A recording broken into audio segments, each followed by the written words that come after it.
think about it as he's a Canadian mercenary with, lead pipe cruelty, and he's hideously scarred, and these are all sort of items that a lot of studios wouldn't necessarily, particularly in this kind of universe, but in the X-Men kind of brand, but to be here. Deadpool has kind of like a unlimited pop culture canon at his disposal at any moment, and it's everything that he talks about, or as a kid, and some of his sort of sitcom references or song references.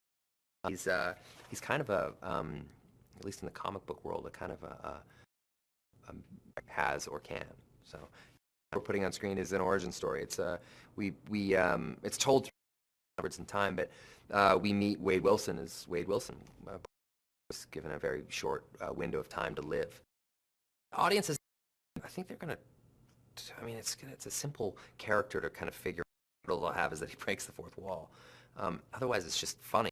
May not necessarily be versed in Deadpool, and they're laughing at But at the end of the day, it's an origin story, and so we're teaching them who this guy is, and 10 minutes into the film, who this character is and why.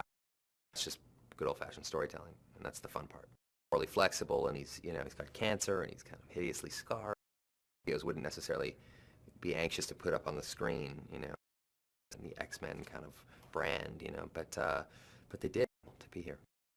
Deadpool has kind of like a unlimited pop culture canon at his disposal at any moment, and elements of things that really affected me as a kid, and so he's kind of a at least in the comic book world, a kind of